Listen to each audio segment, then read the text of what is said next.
Is it on? What's up, y'all? Good morning. You're one of my favorite people too, Tommy. Shucks. Tommy says shucks. All right, so how y'all doing? You excited getting into 10 Commandments? Dig it. I dig it. All right, so let's do this. I guess as we always do here, we're going to jump in and let you guys read through this. It's a bunch, and if my eyes will allow me to... Actually, you know what? Let me make sure it's the same translation. These words, yep, Lord. Okay, yep.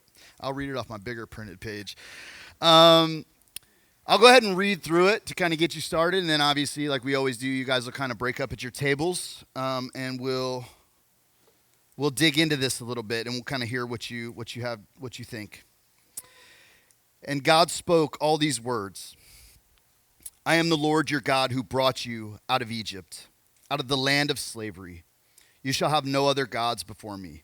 You shall not make for yourself an image in the form of anything in heaven above, or on the earth beneath, or in the waters below.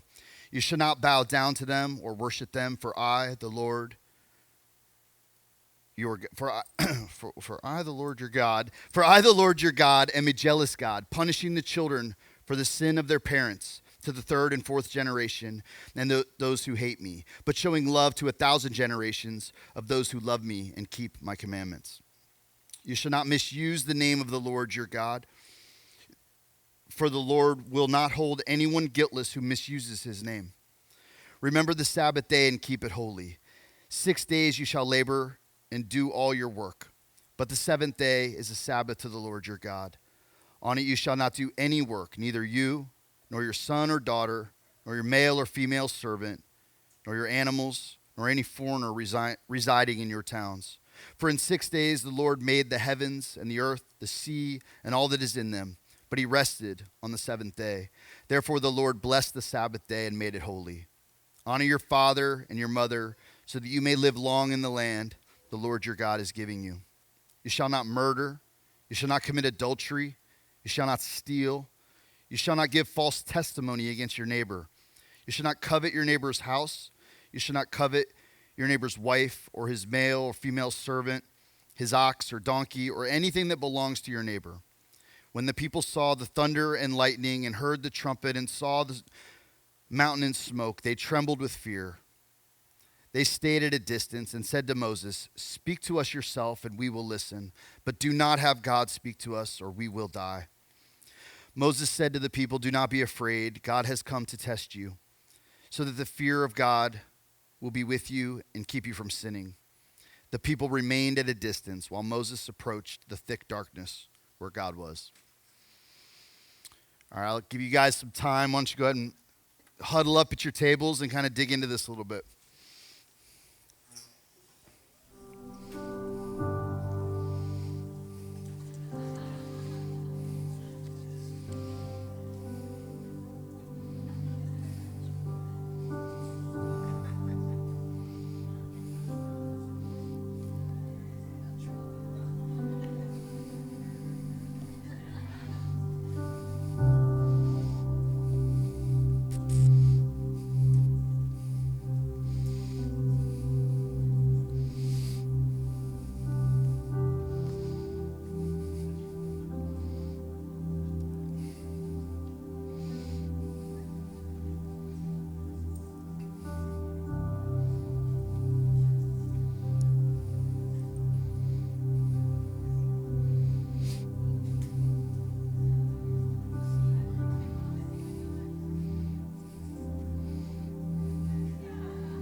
All right, so I never know how long to give you guys, but I also just get jealous of what's going on out here at the tables. Yeah, right? How about this? How about we circle it together and kind of hear I want to hear what you're saying. Is there someone with a mic maybe? You got a mic? All right. Let's just open it up. Just throw your hands up so they know to kind of come over to you. Come on, guys. I just heard a lot of talking going on. Trying to hear what you're talking about. Poor guy. Appreciate you, man. I didn't want to do this, but he forced me. Sammy, as he does often, forces people to talk. Mm-hmm. So the thing that we talked mostly about was the fear, at the end there, the difference between being afraid and fearing God. Mm. And so we were still talking about it when the speaker interrupted us. Mm-hmm, so, so that's about as far like the whole thing about how people remain at a distance and continue to do that today. They remain at a distance. And what does that mean to be afraid of God? And what does it mean to not be afraid, as Moses said? So we were still dialoguing. I don't have all the answers, but there's a lot of questions it raises. Yeah, there is a lot there, right? Like it's like a different kind of fear, right? And this line this line just resonates with me. And then he approached the thick darkness where God was. It's like, dang. What else we got?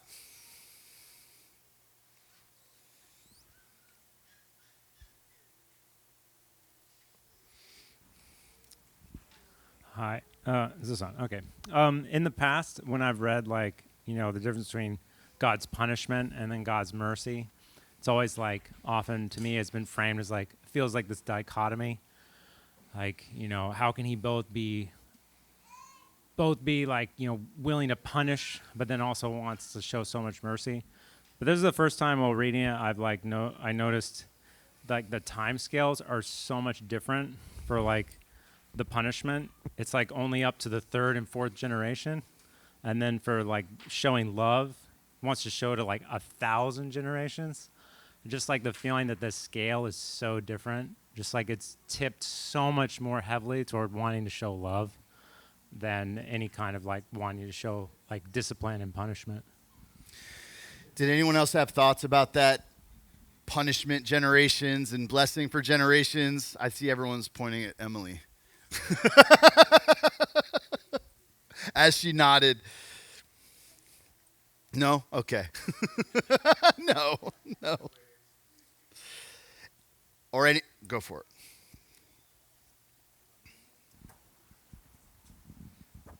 I mean, this is just something that I saw today, but I think that in today's church, we see how they kept on with the whole clergy-laity divide. You speak to him, and then we'll listen to you, but we don't want to hear from God ourselves. And it's it still creeps in today. It's like most people will look at the person on the platform because they are supposed to. They're supposed to be the perfect one. And, Yeah, no, that's true. We would rather have an intermediary. What else on anything? Back there.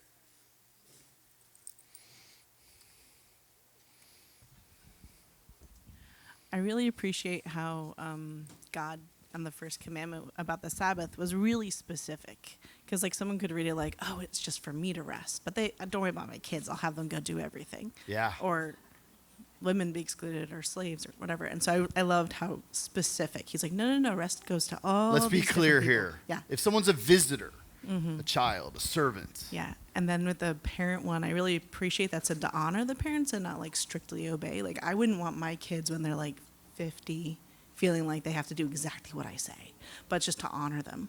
It's just no, that person sacrificed a lot for you. Pay attention.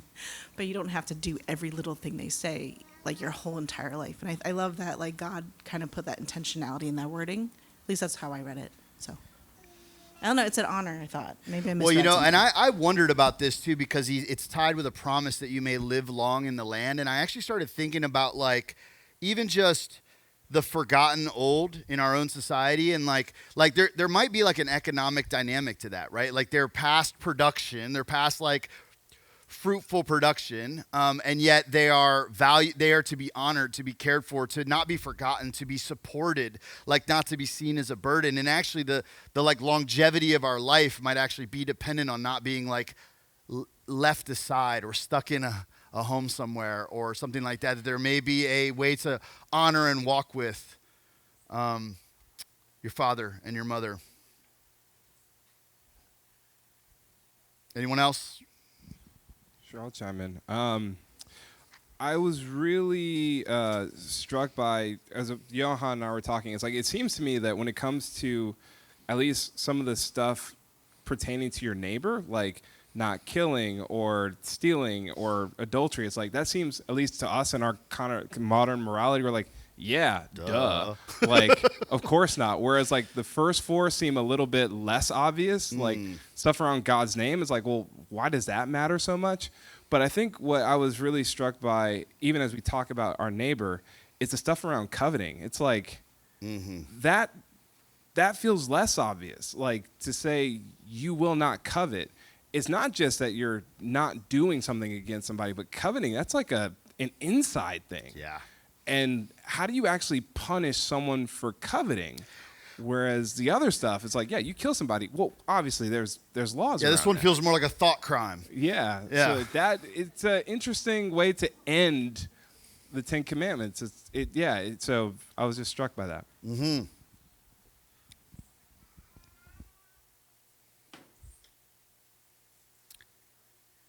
All right. Now I'm going to jump in if there's no one else. Last chance. I think there's something underneath this passage that there's a tension that we keep brushing up against. That is, I think this is a people that have been liberated and set free. And then these commandments, there's like this implication of responsibility. And I actually think this is like an unsettling thing about being a human being. We want to be free. This is actually something that we want. But it's something that can actually overwhelm us as well. Because freedom implies, or it comes with responsibility. Like to have freedom is to have responsibility. And responsibility can create anxiety. And so psychologists like Irvin Yalom will talk about this, how the reality of freedom can actually feel paralyzing. It's like too much to bear. It's not because we don't want it, but it's because we don't always know how to deal with it, how to live inside of it. We feel the weight of responsibility. And so we stay in relationships that we know are unhealthy because being alone feels more frightening than being mistreated. Or we stay in jobs that drain us because the uncertainty of change feels like too risky. We avoid making decisions because we know that once we choose that we are responsible for whatever comes next. And so we settle into patterns that we know are not good for us simply because they're familiar. And it's strange. I think we often choose what limits us over what sets us free. It seems that we would rather be constrained than to be responsible. And it's not just us, right? So this is what we see in the story. God sets a people free, and almost immediately they wish that they could go back. Back to Egypt, back to slavery, back to a life where everything was decided for them. Because freedom is not just about being released from something. It's about becoming people who can live inside of it, who can shoulder the responsibility that comes with freedom. And if we're honest, I don't think most of us need to be taught how to escape slavery. We need to be taught how to live as free people. The Israelites are not just freed from something. They're not just freed from empire, from tyranny, from slavery. They're freed for something. And the Ten Commandments we see are given in that exact moment. Not to a people searching for freedom, but to a people that have just been set free. And not metaphorically set free, like generations of slavery. And they have been released. And by the way, when we say Egypt, we're not talking about a specific location and a specific time. We're talking about an entire way of organizing life. We're talking about empire. We're talking about, in this case, forced labor and beatings and production quotas and infanticide. You remember the killing of the babies? Because life in this place is expendable. And their lives, for generations, have been organized around someone else's power, around someone else's priorities, and someone else's vision. In Egypt, their value was measured by what they could produce. They're not neighbors, they're labor. They're not people, they're units of output. And Pharaoh isn't just a political leader, he's presented as a god. And behind Pharaoh is something deeper. There's a spirit of domination, a drive to control, to expand, and to accumulate. In St. Augustine's book, City of God, if it's a great book if you've never read it, he gives there's City of God and City of Man, and he contrasts these. So think like City of God, think kingdom. City of Man, the earthly city, the way that we set things up. And he describes a driving force that he calls the libido dominandi. Translates really lust for domination or lust for power. And he argues this is like the key concept. This is the key thing. This represents a perverse, uncontrollable desire in us to dominate others, to elevate the self. And he identifies this at the root of human political conflict, imperialism, and sinful and disordered relationships. And so it seems that same fear that makes us cling to unhealthy patterns in our own life at scale becomes systems that exploit entire groups of people, wages war, and neglects the poor. Egypt is what happens when fear and control become the organizing principle of a society. And what the story of Exodus tells us is that God actually hears the cries of his people that live under that system. He says, I have seen their suffering and I have heard their cries. God is not distant, but he enters into this history to confront it. God is revealed in this story as the one that opposes systems of oppression, systems built on the backs of the vulnerable, and systems that strip human of their freedom and their dignity. And he sides with, and he enters into relationship with his suffering people.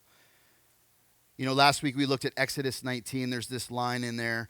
It says, you have seen what I did to the Egyptians and how I bore you on eagle's wings and brought you to myself. Now, therefore, obey my voice and keep my covenant. God doesn't just bring them out of Egypt, he brings them to himself. So before law, there is liberation. Before duty, there is relationship. They're not given commands to create a relationship. They're given commands within the context of a relationship. So even though they've been set free, they don't yet know how to live as free people. Which is why not long after they're set free, they start saying things like, it was better in Egypt. At least I knew what to expect. We say things like, better the devil you know. Because it's one thing to be freed from slavery, but it is another thing to be freed from the mindset of slavery. There's a learned helplessness that happens, and you can look this up, and there's studies on it.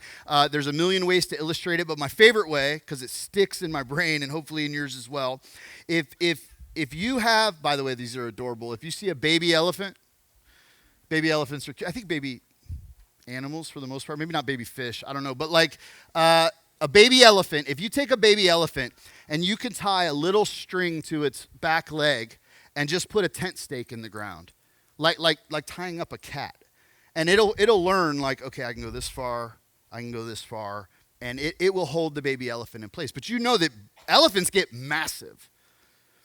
But did you know that a fully grown elephant, if you have brought it up this way, you can take that same string and that same tent stake and put it in the ground, and that elephant will not go any further than the distance of that string. Because it has learned that this is my boundaries. It is completely free to walk wherever. But it has learned, this is a good illustration, I think, of what is a learned helplessness, a slavery in the mind. And so when God gives these commands, it's not just a set of rules. He's trying to form a people who will not become Egypt again. He's forming a people who will know how to live without domination. A people who will know how to live responsibly in freedom. And that's what the Ten Commandments are. Not as much restrictions, but a vision for a completely different kind of society. So every yes implies a million no's, by the way. So every time you say yes, so I say yes, I shall live in Tampa. I shall not live, that implies I shall not live in Miami. And I shall not live in Orlando. Amen. But everything you say yes to, yes, I'll marry this person. I will not marry these other people. Every yes implies no. So all of these thou shalt nots are really a vision to say, you shall be my representatives on earth. You shall live in a way that is, you shall bear my name. And you shall not bear it in vain. You will be my representatives. They are seeds of the kingdom, the antithesis of empire and every one of its iterations. And we see these iterations all the time. We've all experienced systems that quietly dehumanize. We face moments where systems matter more than people. Bureaucracy that treats people like numbers. Systems where efficiency overrides dignity.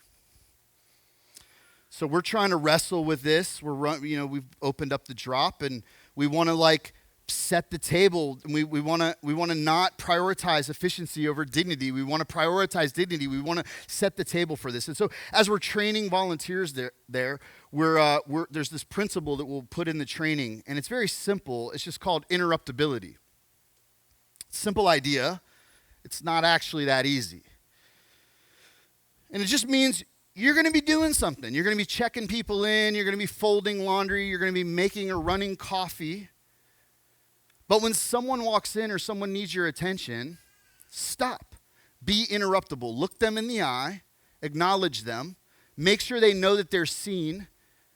And engage in that. Because, guys, the work can feel extremely busy. At times even frenetic. People are arriving, the showers are turning over, there's laundry running, supplies are running around, there's a spill to mop up.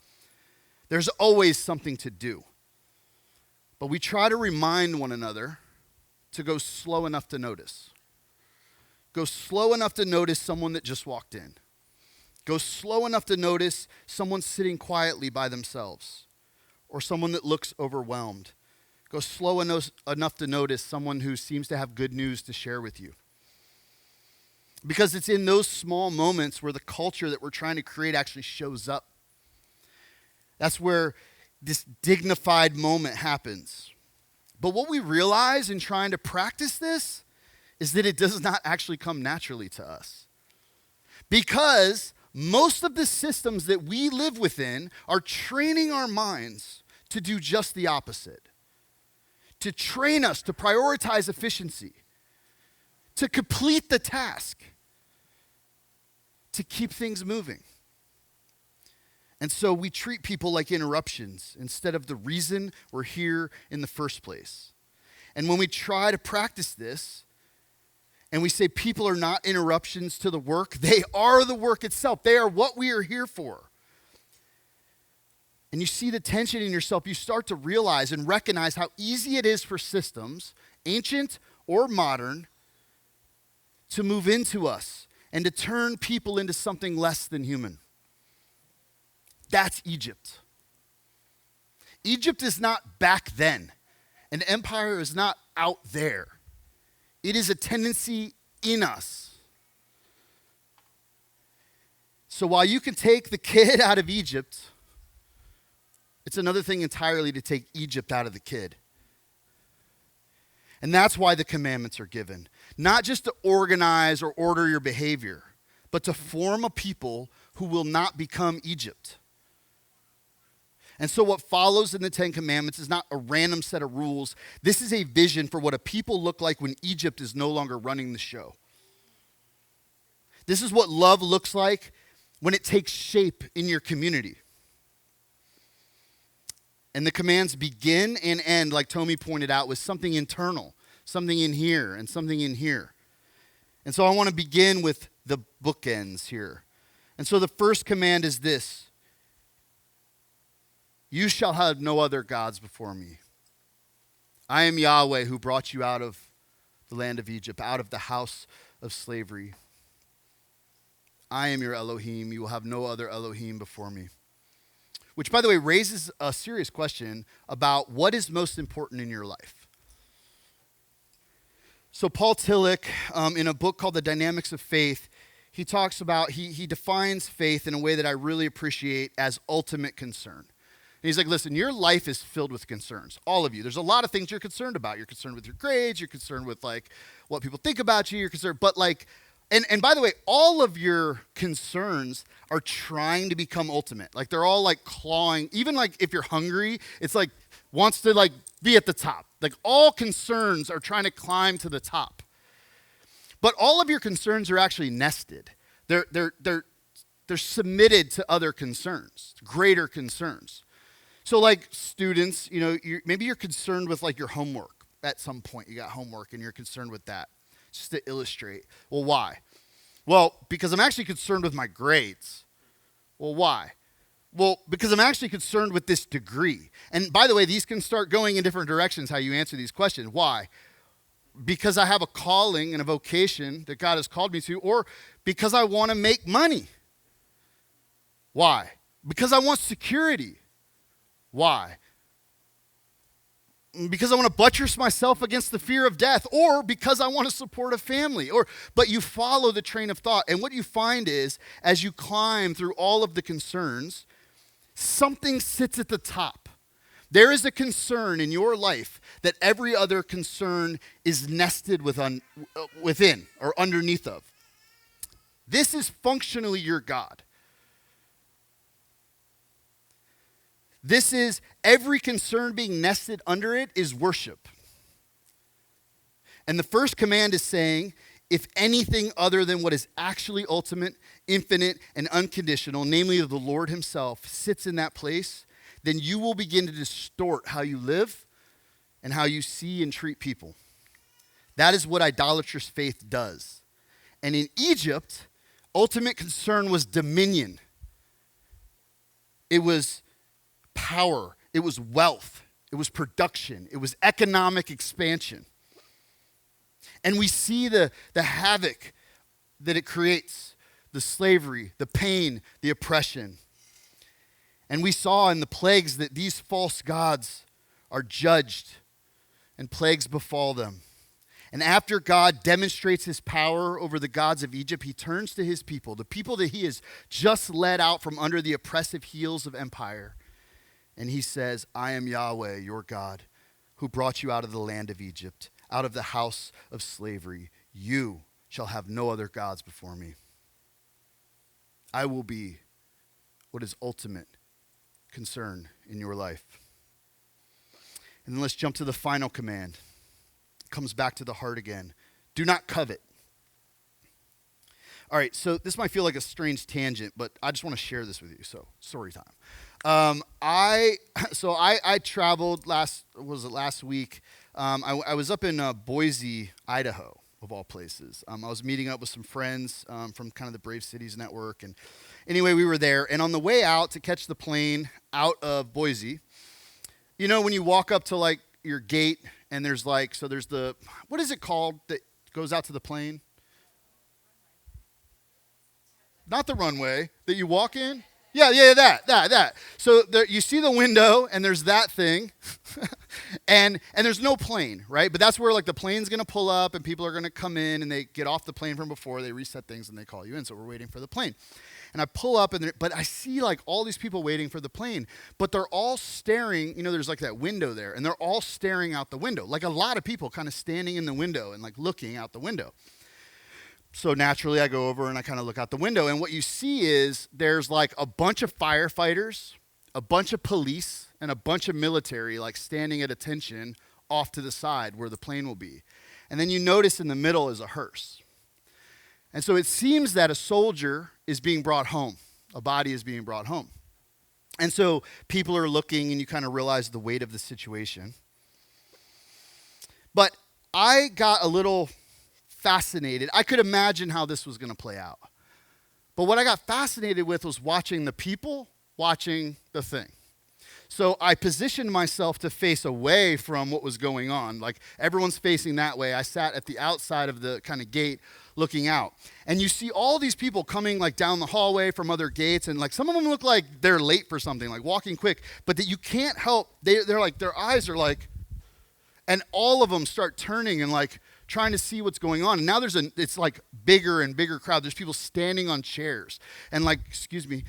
I saw people like putting their phone up to try to see, and they couldn't. So they zoomed in on other people's phones that were also being held up to see, right? And like people can't resist. And it was fascinating to me. They didn't have any idea what they were coming to see. This is actually what's called gaze following, and you do it all the time. If I like look over here, like we follow one another's gaze. Maybe there's something I need to see there. Maybe it's worth seeing. And I found myself thinking, we are constantly being shaped by what other people are looking at. That's exactly it. Say it again. Mimetic desire. Reference to Rene Girard, if you guys don't know that, is definitely worth kind of digging into. This is exactly, our gaze follows. And I think that gets at something really deep in us, because the command, do not covet, it's not just about wanting something. It's about how we learn what to want in the first place. We don't just desire things, we actually learn what to desire from one another.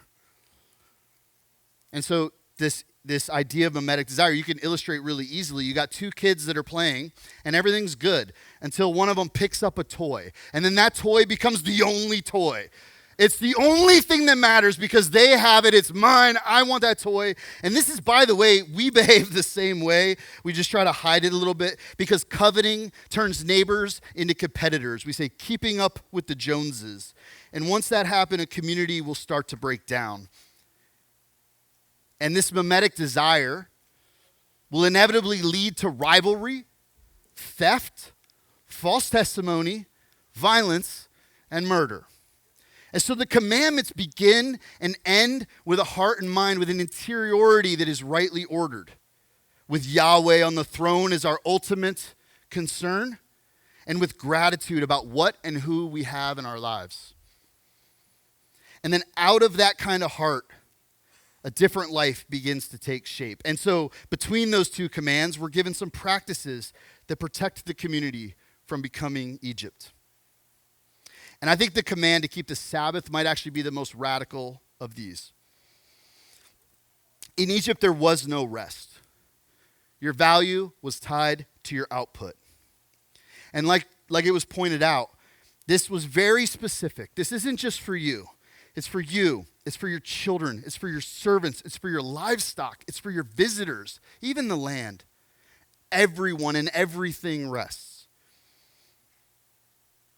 Sabbath is not just about rest. It is about resisting a system that exploits and turns people into producers, that prioritizes progress and outcome orientation and the need to constantly move forward. This is about prioritizing something than economic expansion, something other than economic expansion, insisting that we learn how to be instead of just do. And actually before this, God gives them, remember God's giving them manna. He's giving them daily bread. And he's already training this into them. You can't store it. You can't control it. You have to trust. And actually Sabbath is already introduced in that practice, because they can keep it on the sixth day because the Sabbath has already been introduced here before the command. They've already been being retrained into a trusting relationship with God. And then the rest of the commands are about protecting people from being used and exploited. Do not murder. Their life is not yours to take. Do not steal. Well, that is not your belonging to claim. It belongs to another. Do not bear false witness, because truth is what allows trust to exist in the community. It's actually also what makes conflict possible. Don't murder. Tell the truth. And these are the boundaries that make love possible. They make conflict possible. And then honor your father and mother. Because in a world shaped by domination and economics, even our relationships can become transactional. But this command calls us to see those relationships not as burden, but a place of care, of memory, a place of responsibility. Guys, these commands aren't restrictions. They're good boundaries for a thriving community, and they're protections against becoming Egypt. But even with this vision of a new world, something in us resists. Because the problem isn't just that we don't know what to do, it's that something in us is still shaped by Egypt. Just because we're out of Egypt does not mean that Egypt is out of us. We can be given the right commands and still not become the right kind of people. And that is exactly where Jesus kind of enters into our story. And so he's asked to summarize all these rules, all this law. Love God, love your neighbors. He doesn't replace the commands, but he reveals what they were always about to begin with. And we see this throughout his life and teachings. He takes the commands and he makes them deeper. You heard that it was said, do not murder. But I tell you, if you have anger in your heart, he's like, it's not what goes in your mouth that makes you unclean. It's what comes out. But it's actually because that's what's evidence of what's in here. It's an indication of what's inside. It's not just what you do. Again and again, he's showing the commands were never just about behavior. They were always about the kind of people you are becoming. And this is why love becomes central. And actually at the end of his ministry in John 13, he says, listen, I'm going to give you a new command, a new commandment. Love one another. Just as I have loved you, love one another. And so love becomes a duty. You know, Kierkegaard wrote this book called Works of Love. It's really great. But he's reflecting, I think it's in Matthew's version, was like, you shall love your neighbor as yourself. And like just section after section, he goes through and he's like, you shall love your neighbor as yourself. Like emphasis on you. You shall love your neighbor as yourself. Emphasis on the self-love that is implied and implicit. You shall love your neighbor as yourself, wrenching self-love into care for the neighbor. But then you shall. And he's like, in all the poetry, in all the songs, in all the reflections on love, has it ever entered our minds that love would be a command? Thou shalt love. Because it's not just something you feel, it's something we practice. Feelings, they come and go. But practices are what form us. They're what shape us. And he follows that by saying, by the way, love one another, and by this they will know that you are my disciples, if you love one another. They will know that you are the new humanity that I've been calling into existence since the fall. And I actually think we get a glimpse of this new humanity in Acts 2. In 2:43, it says, awe came on everyone because many wonders and signs were being done through the apostles. All who believed were together and had all things in common. They would sell their possessions and goods and distribute the proceeds to all as any had need. And day by day, they spent much time together in the temple. They broke bread at home and ate their food with glad and generous hearts, praising God and having the goodwill of all the people. Shared life, all things in common. Time together, generosity, joy, awe. And this is what happens when people are no longer living in the grip of a fear of death, driven by their fear, by their anxiety, but are shaped and formed by love. And this is where one of the commandments, I think, takes on a deeper meaning for us, because we are told not to take the name of the Lord in vain. And I think when we hear this, we often think it's about speech. It's about speaking the name carelessly. But to bear the name is to represent him. It is to carry his name into the world as his people, which means taking his name in vain is not just about speech. It's about living in a way that misrepresents him. Because, guys, it is very possible and arguably common to attach God's name to something that is still operating out of fear and control and domination. Slapping a cross or a fish on something does not make it any less empire and any more kingdom. And that is why this matters so much, because the world comes to know God through the people who bear his name. Which means this new humanity we see in Jesus is meant to be a faithful representation of him. The world is always watching, just like that crowd in the airport. People are always looking. They're following your gaze, trying to figure out what matters. And when we bear his name, we are part of what they are looking at. And the question is, where are we looking? And do they see something that reflects him? Emily, if you want to come up, I'm going to go ahead and begin to close out. Guys, the story of Scripture from the garden to Sinai to Jesus to the early church is a story of God forming a new kind of people, a new humanity. Freedom is not just being released from Egypt. It's becoming the kind of people that would never build it. He is forming a new humanity. And if we're honest, we struggle. And the reason we struggle to live this way, the reason we drift toward control, the reason we drift toward domination and toward Egypt is because we're afraid. We're afraid of loss. We're afraid of not having enough. We're afraid of what will happen if we let go. We are afraid of death in every single of its iterations.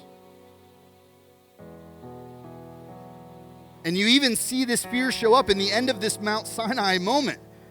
When God speaks, the people step back. Here it is.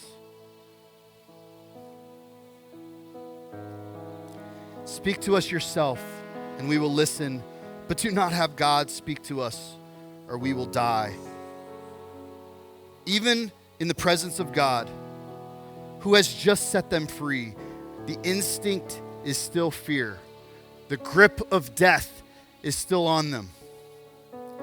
And distance feels far safer than nearness. And the story of Jesus tells us that God has actually done something about that. That in Christ, God enters into our condition, takes on flesh, stands in solidarity with every victim of every crime that this world has ever known, faces death, and then breaks its power. Hebrews 2:14 says, "Since therefore the children share flesh and blood, he himself likewise shared the same things, so that through his death he might destroy the one who has the power of death, that is the devil, and free those who all their lives were held in slavery by their fear of death." Through Christ, you are set free, not just from oppression, but from that fear that drives us to dominate. He destroys the one who has the power of death. All of us who forever have been held in slavery, in the grip of our fear of death, he is liberated, which means we are no longer held in slavery, no longer captives. We no longer have to live in fear. Death has been defeated. And when fear no longer runs the show, when we're finally free, we're free to trust, we're free to rest, free to tell the truth, free to honor one another, free to love neighbors, strangers, even our enemies. And this is what the commandments were always pointing toward. A free people who take responsibility for how they use their freedom to ensure that others are free and others are loved. And just as the Israelites were set free and brought into covenant with the Father and received these commands as a gift and a grace, we have been set free in Christ, brought into a new covenant through his Son, and given his Spirit, and given this table. And if we follow one another's gaze, let's follow the gaze to this table. Because it is here that we are reminded what that freedom costs, what we are freed from, and what we are freed for.